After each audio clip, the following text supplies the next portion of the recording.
నమస్తే. ఢిల్లీలో CJP party ఇచ్చినటువంటి పిలుపుతోటి దేశంలో ప్రతి మూలన నిరసన వ్యక్తం అవుతా ఉంది. బీజేపీ పార్టీ పైన ఒక యుద్ధమే మొదలైందని చెప్పుకోవచ్చు. ముఖ్యంగా వాళ్ళు చేసినటువంటి 2-3 డిమాండ్లు మాత్రమే ప్రధానంగా. వాటికి ఖచ్చితంగా కేంద్రం అంగీకరించాల్సిందే, మేము పెట్టినటువంటి ప్రపోజల్స్కి ఒప్పుకోవాల్సిందే అంటూ సీజేపీ పెద్ద ఎత్తున నిరసన కార్యక్రమాలు చేపడతా ఉంది.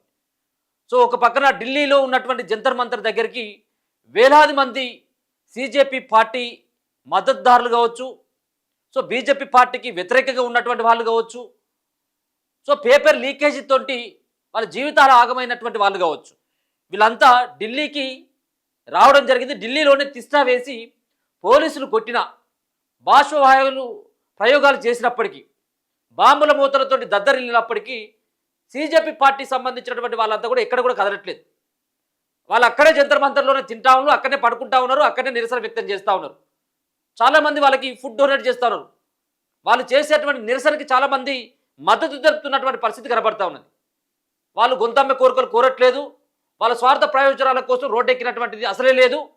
వాళ్ళు పెట్టినటువంటి బీజేపీ పార్టీ మేనిఫెస్టోలో పెట్టినటువంటి అంశాలను సైతం కూడా వాళ్ళు అడగట్లేదు.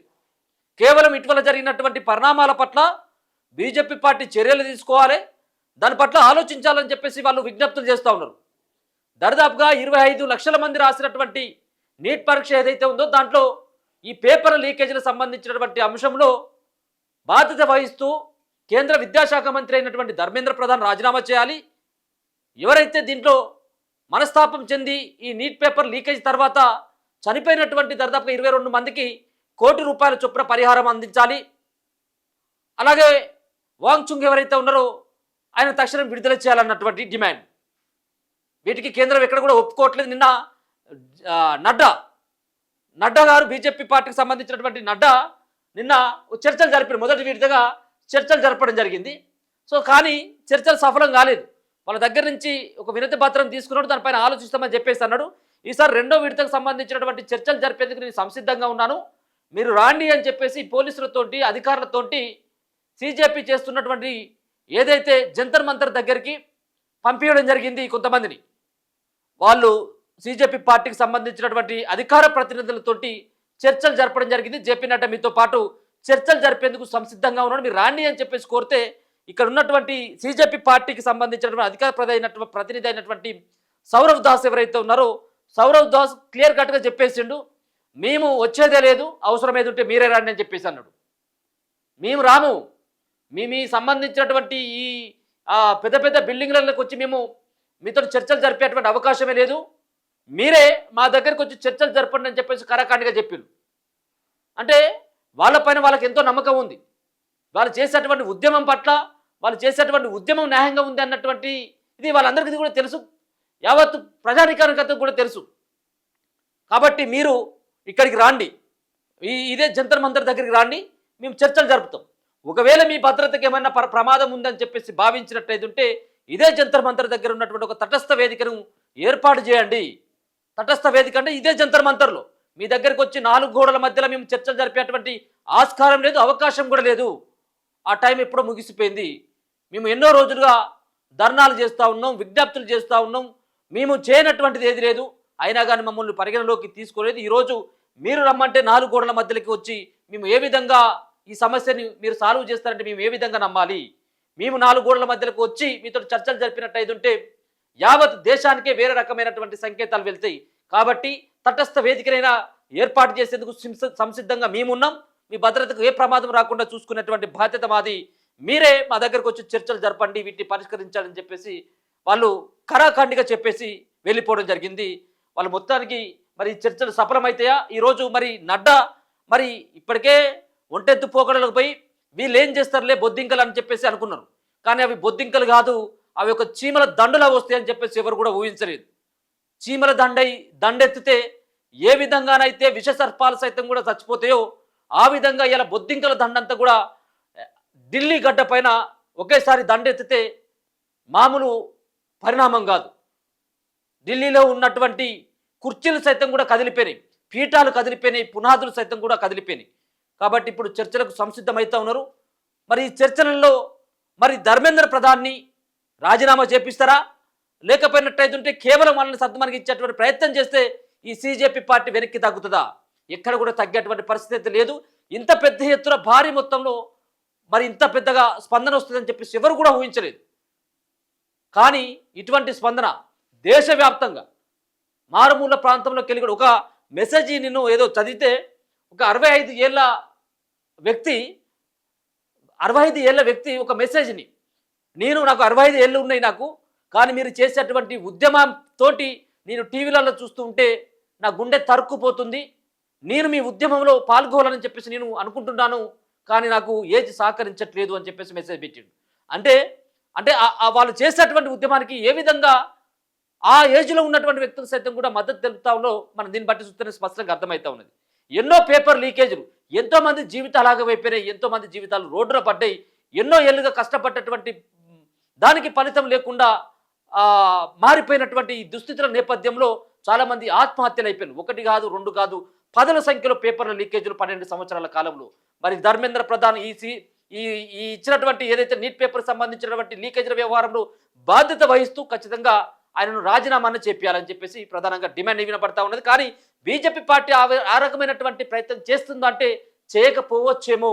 ఎందుకంటే ఒకవేళ కనుక తనతోటి రాజీనామా చేపించిన వీళ్ళు బర్తరఫ్ మంత్రివర్గం నుంచి చేపించినప్పటికీ తప్పు చేశాము అని చెప్పేసి ఒప్పుకున్నట్టు అవుతుంది అన్నటువంటి ఒక ఆలోచనతోటి బీజేపీ పార్టీ ఈ రకమైనటువంటి ప్రయత్నాలు చేస్తుంది. ఎంత వ్యతిరేకత వ్యక్తమవుతున్నప్పటికీ సీజేపీ నుంచి, కాంగ్రెస్ పార్టీ నుంచి, విపక్ష పార్టీల నుంచి ఒక పక్కన మరి వాళ్ళకి వ్యతిరేకంగా ప్రచారం జరుగుతున్నా, వ్యతిరేకంగా ఒక పోరాటాలు జరుగుతున్నప్పుడు కూడా బీజేపీ పార్టీ ఈ విధమైనటువంటి నిరంకుశ ధోరణితో ఉండడం చూస్తున్నట్టయితే ధర్మేంద్ర ప్రధాన్ని మరి బర్తరఫ్ చేసేటువంటి అవకాశం అయితే కనబడట్లేదు. కానీ ఎట్టి పరిస్థితుల్లో మేము ఆయన బర్తరఫ్ చేసేంత వరకు, రాజీనామా చేసేంత వరకు మేము ఇక్కడి నుంచి కదిలేదే లేదని చెప్పేసి వానలో తడుస్తూ కూడా జంతర్ మంతర్ దగ్గర పెద్ద ఎత్తున కూడా అక్కడ విద్యార్థులంతా కూడా, మరో పక్కన సీజేపీ పార్టీకి సంబంధించినటువంటి వ్యక్తులంతా కూడా ఆడికి వచ్చి ధర్నాలో పాల్గొంటున్నారు. ఎంతో మంది వాళ్ళకి మద్దతు పలుకుతున్నటువంటి పరిస్థితి కూడా కనబడతా ఉంది.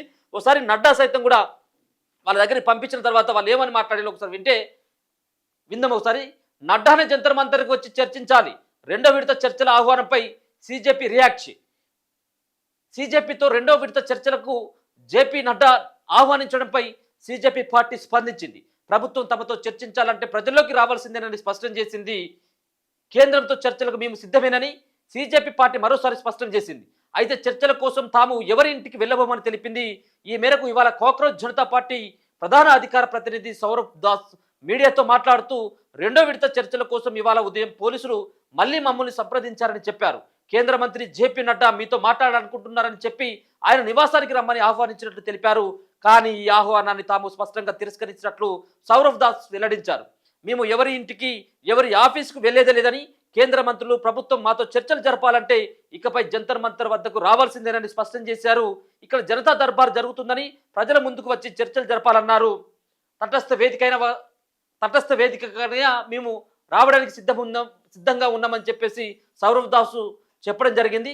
ఈ సందర్భంగా మాట్లాడినటువంటి సౌరవ్ దాస్ తాము చదువుకున్న వ్యక్తులమేనని, తాము పట్టుదలకు పోయే వ్యక్తులం కాదని పేర్కొన్నారు.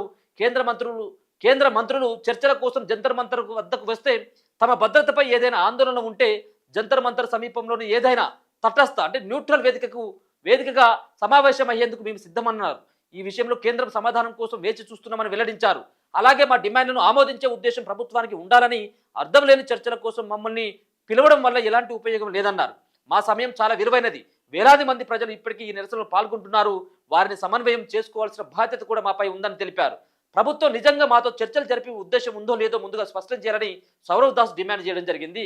నేను ఇంత ముందుగా చెప్పినట్టుగా ఎట్టి పరిస్థితుల్లో మేము మీ ఆఫీస్కి రాము, మీ ఇంటికి రాము, మేము ఎక్కడికి కూడా రాము, మీరే రావాల్సినటువంటి అవసరం ఉన్నది. ఇప్పుడు ఖచ్చితంగా దిగి రావాల్సినటువంటి అవసరం ఉంది బీజేపీ పార్టీకి. అలాగే ఇక్కడ ఉన్నటువంటి ఏదైతే ధర్మేంద్ర ప్రధాన్కి ఆయన రాజీనామాను ఆమోదించాల్సినటువంటి అవసరం బీజేపీ పార్టీకే ఉంది. ఇప్పుడు ఉన్నటువంటి వాళ్ళు మాత్రమే ఇరుక్కొని బేర్లు ఇప్పుడు వీళ్ళంతా కూడా, కానీ వాళ్ళు కూడా ఊహించకపోవచ్చేమో. సో ఉన్నట్టయితే కాంగ్రెస్ పార్టీ నుంచి 1-2 రోజుల పాటు నిరసన వ్యక్తం అవుతుంది కావచ్చు, దాని తర్వాత సైలెంట్ అయిపోతుంది అన్నటువంటి ఉద్దేశంతో లైట్ తీసుకున్నారు. కానీ ఇంత పెద్ద ఎత్తున ఉవ్వెత్తున ఇటువంటి జంజీ యువత అంతా కూడా ఈ విధంగా తిరుగుబాటు చేస్తుందని చెప్పేసి ఊహించకపోవచ్చేమో.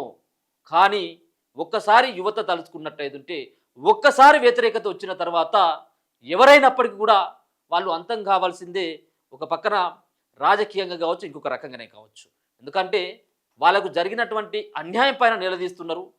వాళ్ళకు జరిగినటువంటి అన్యాయం ఏదైతే ఉందో అది ఖచ్చితంగా కళ్ళ ముందు కనపడుతున్నటువంటి అన్యాయం, ప్రజలకు అర్థమయ్యేటువంటి విధంగా కనపడుతున్నటువంటి అన్యాయం కాబట్టి వాళ్ళకు దేశవ్యాప్తంగా పార్టీలకు అతీతంగా మద్దతు తెలుపుతున్నారు.